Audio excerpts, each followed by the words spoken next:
What if the very thing that made you a star became the reason no one ever truly saw you? Hollywood has always worshipped beauty. It builds myths out of cheekbones and kills careers over wrinkles. But behind the shimmer of spotlight and silk gowns lies a much colder truth. Beauty, in Tinseltown, is not a gift, it's a contract. One written in invisible ink, signed in silence, and enforced without mercy. For some stars, their faces became prisons, their bodies, battlegrounds. Studios froze them in images they could never outgrow. Critics dismissed their depth before they even spoke. Audiences demanded eternal perfection. And the system? It chewed through one icon after another, glamorizing their destruction until nothing was left but posters and perfume ads. These weren't just beautiful people, they were brilliant, difficult, complex. But their stories were edited down to waistlines, hair color, and the fatal sin of being too perfect to suffer. In this video, we step into the shadow behind the spotlight, not to diminish beauty, but to expose how Hollywood turned it into a double-edged blade. Some survived. Others vanished behind the mirror. These are 20 stars whose beauty became their curse, a countdown, not of careers, but of cages. Which of them do you think paid the highest price? Fact has own Jean Harlow. They called her the Platinum Blonde. She was only 21 when her image crystallized into Hollywood legend. Peroxide hair, arched brows, a voice like champagne left out overnight. But Jean Harlow wasn't born to be a sex symbol, she was molded into one. Before MGM found her, Jean was a shy girl from Missouri. She never intended to act, but once the studios saw her, they rewrote her destiny. Her voice was coached to sound breathier, her wardrobe tighter. Her innocence sold off in layers of satin. The public saw a goddess. Behind the scenes, Jean battled illness, toxic relationships, and a studio that refused to let her grow beyond her image. She begged for serious roles. She wanted to prove she had depth, but Hollywood had decided Jean Harlow was beautiful. And that was all. At 26, she collapsed on set, kidneys failing. Her mother, who was contractually bound to manage her, refused hospital treatment until it was too late. Jean Harlow died young, still in her prime, still trapped in the glow of a studio-crafted illusion. Was her beauty a blessing or a sentence carried out in silk and spotlight? Fact hash 2. Rita Hayworth. She was born Margarita Carmen Cancino, dark-haired, Spanish, shy. But Hollywood didn't want Margarita. It wanted a goddess. So they raised her hairline with electrolysis, dyed her roots red, and renamed her Rita Hayworth. By 1946, she was the most desired woman in the world. Men lined up to dream about her. Women imitated her walk, her lips, her hair, but Rita couldn't recognize the woman in the mirror. Men go to bed with Gilda, she once said, but they wake up with me. Behind the love goddess persona was a woman who hated the roles she played. She longed to act, to be taken seriously. But the industry locked her in a cage made of chiffon and slow-motion seduction. Directors wanted her to dance, not speak. Audiences wanted her to smolder, not feel. Rita endured failed marriages, betrayal, and eventually, Alzheimer's. As her memory faded, so did the fantasy. But in the end, Rita Hayworth became something more than an icon. She became a warning. Can you reinvent yourself when the world insists on remembering only your mask? Fact Rauta Dry. Kim Novak. She was never supposed to be the centerpiece. Kim Novak was Columbia Pictures' reluctant answer to Marilyn Monroe, an icy blonde with mystery in her eyes. But when Hitchcock cast her in Vertigo, she became immortal. And that's where the trouble began. In Vertigo, Novak plays a woman remade to resemble another, a double life, a haunting beauty. The irony? That was already Kim's real life. The studios had reshaped her, changed her name, buried her Czech heritage. They wanted elegance without edge, allure without attitude. The film's success should have elevated her. Instead, it froze her. Novak became the phantom woman on the tower. Critics dismissed her performance, saying her beauty eclipsed her skill. Directors offered her variations of the same role, icy, enigmatic, empty. Kim fought back. She turned down roles, disappeared from Hollywood, raised horses, painted. But the public never let go of that image, the haunted blonde in Hitchcock's fever dream. What happens when your most famous role becomes a mirror you can't break? Fact hash 4. Ava Gardner. She was the face of temptation, a southern girl with emerald eyes and a voice like honey soaked in whiskey. Ava Gardner didn't walk into Hollywood, she stunned it into silence. But that silence concealed something darker. Ava's beauty was so overwhelming that MGM promoted it like a luxury brand. Photographers chased her. Studios molded her into the femme fatale of every fantasy. But when the cameras stopped, she struggled to be seen as anything more than a dangerous beauty. She drank. She cursed. She refused to smile for press she didn't like. She married Frank Sinatra and detonated scandal. But no matter how hard she tried to break free, directors only wanted the smoldering goddess, not the complex woman who hated fame, craved solitude, and suffered from depression. Later in life, Ava said, "The only reason I'm in this business is because I don't have the nerve to be a thief." Her honesty was raw, biting and buried beneath layers of perfume ads and glossy movie posters. Can a woman be both beautiful and defiant, or does one always erase the other? Fact #5. Grace Kelly. She was Hollywood royalty before she ever married into it. Grace Kelly, icy, elegant, unreachable. Hitchcock called her the paradox, fire in ice. But as her fame grew, so did the pressure to remain untouchable. In films, Grace played women who were always composed, always clean. Her characters never bled, never cracked. But behind the veil of composure, Grace was a woman of appetite. She loved fast cars, dangerous men, and flirted with controversy. That duality made her fascinating. It also made her a target. When she married Prince Rainier and became Princess of Monaco, the public cheered, but the industry sighed in relief. Grace Kelly, the impossible muse, had been placed in a museum. She never acted again. For decades, people remembered the crown, not the craft, the palace, not the performances. She became a living statue trapped in fairy tale frost. What does it cost to be a symbol of perfection when all you ever wanted was to feel real? Fact #6. Alain Delon. He was called the male Brigitte Bardot, a face so flawless it defied geometry. Alain Delon walked through the 1,960 seconds like a myth come alive, detached, magnetic, lethal. But what happens when your looks are so sharp they cut away everything else? Delon wasn't just an actor, he was an icon of cold beauty. Directors cast him as hitmen, seducers, stoic heroes. Audiences fell for the enigma, the silence. But few noticed that the silence wasn't acting, it was armor. Critics rarely praised his performances. They praised his face, his stillness, his animal magnetism. Delon, who craved serious artistic respect, found himself boxed in by his own bone structure. Later in life, he grew bitter. He spoke of loneliness, of disgust with fame. He said, "Beauty is a curse when it hides everything else you are." Behind that perfect face was a man who felt perpetually unseen. Can charisma survive when it's mistaken for vacancy? Fact #7. Sharon Tate. She was sunshine bottled into a body. Sharon Tate had a face that could calm storms, wide eyes, golden hair, and a smile so pure it almost felt fictional. Hollywood was ready to make her the next big thing. Instead, it made her a symbol of something far darker. Tate didn't want to be a starlet. She wanted to act, to earn her place. But directors cast her for her glow, not her grit. In Valley of the Dolls, she was all curves and innocence. Critics sneered, but audiences couldn't look away. Then came August 1969, the Manson murders. Tate, pregnant, luminous, on the verge of stardom, was slaughtered. Her death wasn't just a tragedy, it was a spectacle. Newspapers printed the most flattering photos. Hollywood whispered, "How could something so beautiful end like that?" In death, her beauty became myth. In life, it had made her vulnerable, stripped of nuance, reduced to a headline, then to a legend, then to a ghost. What if the thing that made you visible is the same thing that made you a target? Fact #8. Natalie Wood. Natalie Wood grew up under hot lights. As a child star, she was America's sweetheart, wide-eyed, trembling, always soft-spoken. As she matured, the roles stayed the same. Always gentle, always fragile, always beautifully breakable. But Natalie was more than her image. She fought for deeper parts. She pushed through traumas from sexual abuse rumors to a turbulent marriage with Robert Wagner. Yet every time she stepped on screen, Hollywood wanted only the doll-like girl who danced through West Side Story. She feared water. It became symbolic. In 1981, she drowned under circumstances still debated. Her death spawned tabloid frenzy, but lost in the noise was the truth. Natalie Wood spent her life trying to be taken seriously, and even in death, her beauty overshadowed the questions that should have mattered. What do you do when everyone remembers your face, but no one ever listened to your voice? Fact #19.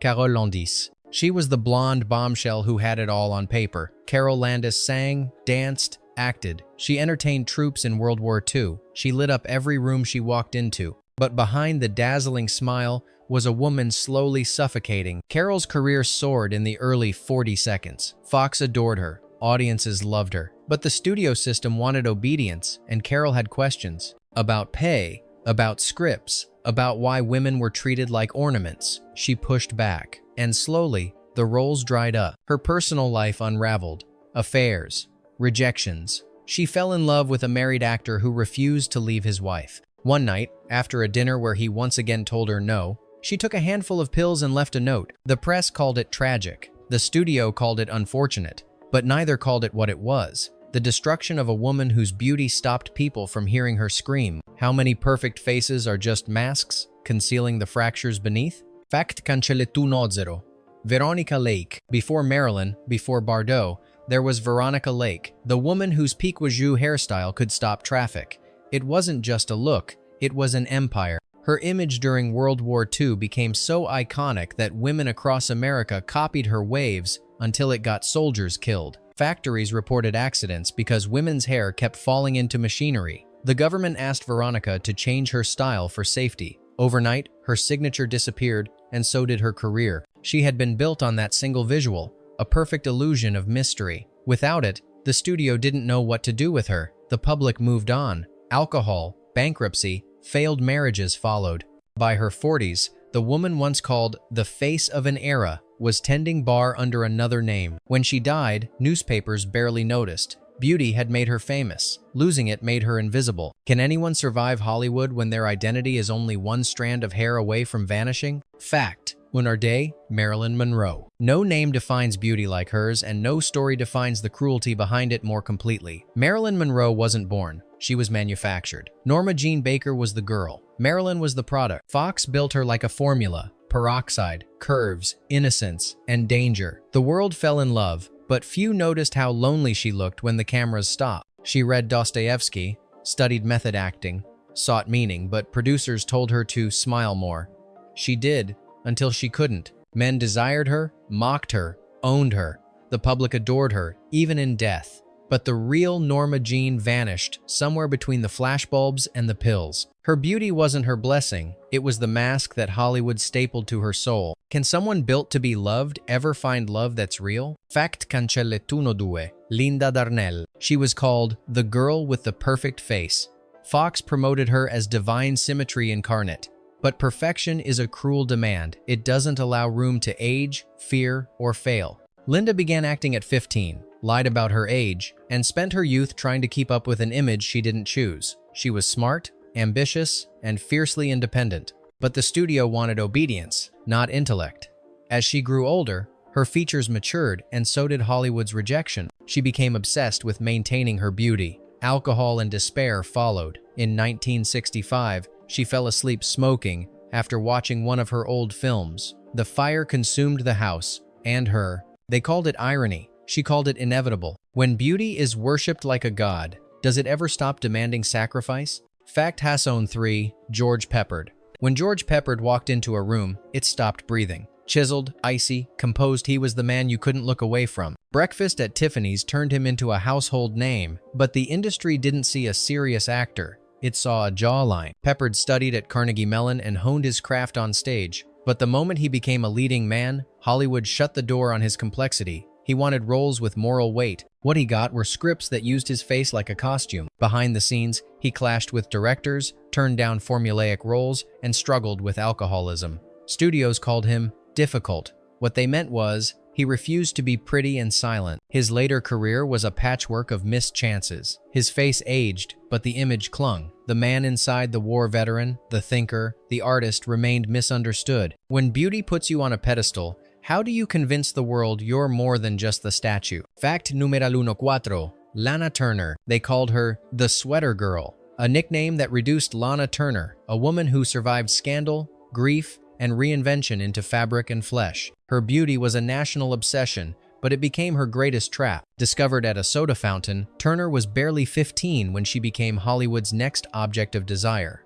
Studios controlled her look, her voice, her relationships. Even her tragedies were publicized. When her teenage daughter killed Lana's abusive lover, tabloids feasted on the drama, but few asked what it meant to live as a woman constantly consumed by others. Lana tried to evolve. She gave raw performances in Peyton Place and Imitation of Life, but critics often ignored her range, still stuck on her silhouette from the 40 seconds. Even as she aged gracefully, Hollywood had already archived her as a pinup. not a performer. Can a woman reclaim her narrative when it's been written in lipstick and headlines? Fact cancellettuno 5. Dorothy Stratton. She was too beautiful for her own era. Dorothy Stratton rose from Vancouver waitress to Playboy playmate to rising actress. Her face ethereal, soft, almost unreal, drew comparisons to a living statue. But statues don't get to choose where they stand. Discovered by Paul Snider, a controlling promoter who became her husband, Dorothy's ascent was haunted from the start. As she gained fame and power, Snider grew violent, jealous, desperate. She tried to leave. He stalked her. Then, in August 1980, he murdered her just as she was breaking into real acting. Peter Bogdanovich, her director and lover, later wrote The Killing of the Unicorn, blaming a culture that turns beauty into possession. Stratton became a martyr not just to violence, but to a system that packages women as fantasies and destroys them for trying to wake up. When you're made into a dream, what happens when you start to become real? Fact numero 6. Elizabeth Taylor. She had violet eyes, a gaze that directors called unfilmable because no lens could fully capture it.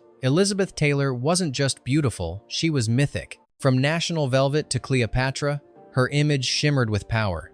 But power, when tied to beauty, comes at a price. Taylor was a child star, a tabloid magnate, and an icon before she could legally vote. Her marriages were public property. Her weight, her health, her diamonds, everything dissected. Critics often questioned her acting, blaming her looks for distracting from the performance. And yet, when she delivered stunning work in Who's Afraid of Virginia Woolf, some still asked, is it just makeup? As if a woman that beautiful couldn't also be messy, sharp, and brutal on screen. Taylor spent decades trying to outgrow her image. She became an activist, a businesswoman, a friend to the sick and dying. But to millions, she remained the eternal Cleopatra, sealed in eyeliner and expectation. What does it take to prove you're more than legendary when your face became legend first?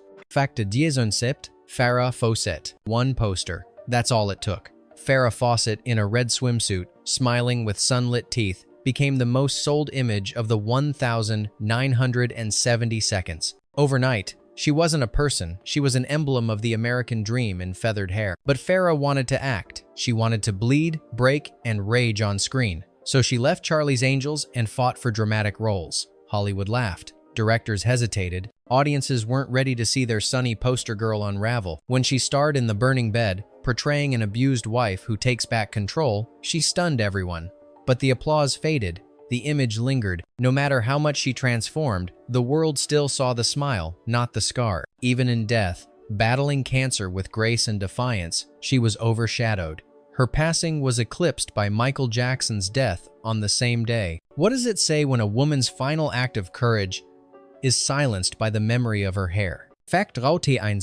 Michelle Pfeiffer. She was the perfect face of the 80 seconds and 90 seconds. Icy, symmetrical, untouchable. Michelle Pfeiffer had a beauty so precise that it made casting directors nervous. She was too perfect to play ordinary, too refined to seem real. Behind the alabaster skin was a woman constantly fighting the label. Pfeiffer chased difficult roles, dangerous liaisons, the age of innocence, white oleander. She succeeded, but still, profiles focused on her cheekbones, not her choices. It took decades for critics to catch up. Her performances aged well, her presence deepened, but for years, her beauty disqualified her from being serious. In an industry where men are allowed to be rugged, strange, and brilliant, Pfeiffer had to apologize for looking flawless. She once said she hated mirrors, not because of vanity, but because they reminded her of how others only saw her surface. What if the world spends so long praising your perfection that it never dares to see your pain? Fact 19.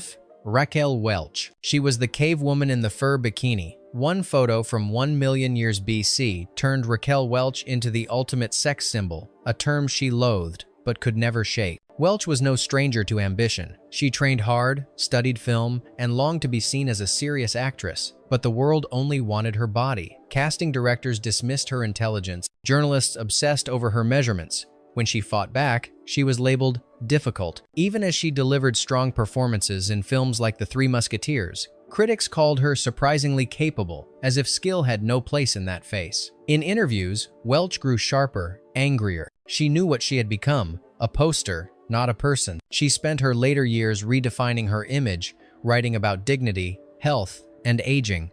But the fur bikini still followed her, whispering over every achievement. How do you evolve when the world insists on freezing you in time? Fact Rotetz Vinul. Brigitte Bardot. She was France's forbidden fruit, the woman who made even silence feel erotic. Brigitte Bardot didn't just possess beauty, she radiated danger. And like all dangerous things, the world tried to own her. Bardot's sexuality was weaponized by the French New Wave, turned into art, scandal, and ideology. Men adored her, envied her, built myths around her. But none of them saw the woman who hated the attention, loathed the press, and felt alienated by her own image. In her 30s, Bardot walked away. She retired at the height of her fame and disappeared from the screen. In interviews, she called fame a curse worse than death. She became a recluse, then an animal rights activist, no longer the dream, just a woman trying to breathe. The world kept replaying her old films, but Bardot had already left the stage. When your beauty belongs to everyone else, what's left that still belongs to you? Bonus fact, Claudia Cardinale.